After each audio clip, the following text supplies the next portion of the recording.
فرشتے ساری عمر عبادت کرتے رہے، لیکن قبرستان کو دیکھنے کے بعد، بوڑھی ماں کو سلانے کے بعد آپ عشاء پر اللہ اکبر کھڑے ہو گئے.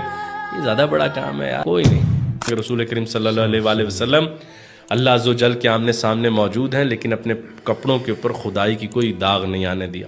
عبد گئے اور عبد ہی واپس آ گئے. اقبال ریکنسٹرکشن چیپٹر 2 میں کہتے ہیں، وہ کہتے ہیں میں اوپر جاتا تو کبھی واپس نہ آتا، اور کوئی جاتا تو شاید اپنے آپ کو ضم کر کے آ جاتا، انا الگ کہہ دیتا. رسول کریم عبد کی صورت میں گئے، عبد کی صورت میں آ گئے. متاع بے بہا ہے درد و سوز و آرزو مندی، مقام بندگی دے کر نالوں شان خدا بندی. مجھے بندہ ہونے میں اتنا مزہ آ رہا ہے، مجھے خدا بندی بھی ملے تو شاید میں نہ لے پاؤں. میں امتی محمد ہوں، مجھے یہی تو سکھایا، چوز ٹو بی مین. وہ مغرب کی نماز زیادہ مزے کی نہیں جس میں میری ٹانگوں میں درد اور پھر بھی ضد سے پڑھے چلا جا رہا ہوں. وہ عشاء کی نماز زیادہ بلند نہیں. فرشتے ساری عمر عبادت کرتے رہے، لیکن قبرستان کو دیکھنے کے بعد، بوڑھی ماں کو سلانے کے بعد آپ عشاء پر اللہ اکبر کھڑے ہو گئے. یہ زیادہ بڑا کام ہے یار. آپ نے اپنے کولیگز کو دفنایا ہوا ہے، پھر بھی پرعزم ہو کے زندہ اور اللہ پر ایمان بھی رکھتے ہو.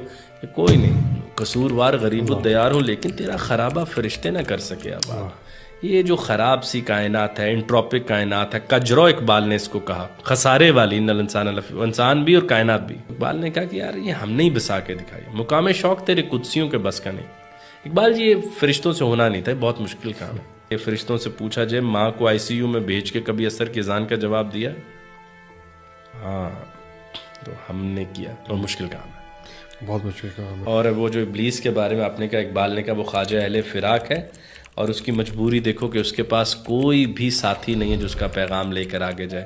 اس کے پاس کوئی آواز پہنچانے والا نہیں. لیکن عجب بات دیکھو، اس کے پیغام میں اختلاف بھی نہیں ہے. ابھی رمضان آئے گا تو دیکھیے گا غروب آفتاب کے وقت پہ لڑائیاں اور جھگڑے، اور چاند پر. حالانکہ چاند آج کل بھی نکلتا ہوگا، آج کل بھی چاند کو دیکھ کے ہی مہینہ بدلتا ہے، لیکن لڑائی اسی وقت ہوتی ہے. میں تو ایسوٹیرکلی لوگوں کہتا ہوتا ہوں، آپ لوگوں کو یہ بھی سمجھ نہیں آئی چاند کو دیکھنے کے لیے اللہ سب کو چھت پہ کیوں بھیج رہا ہے؟ یار یہ موقع پہ اکٹھا ہونا تو اس پہ بھی علیحدہ ہوگا، اور ایک دوسرے کو دیکھ کے کہتے جو تمہیں پسند وہ مجھے پسند. میں نے علیحدہ دیکھ کر کیا کر.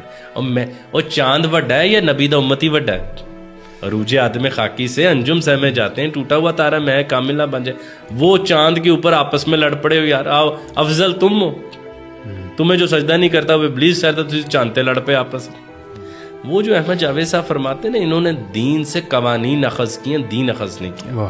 انہوں نے دین سے لاز اور لیجسلیشن نکال لی، اس کی اسپرٹ چھوڑ دی. بھائی نمازیں 5 ہیں، زکوٰۃ 2.5% ہے، روزے 30 ہیں. یہ دین تو بہت ایک اہم حصہ ہے، لیکن اسپرٹ تو کہیں اور.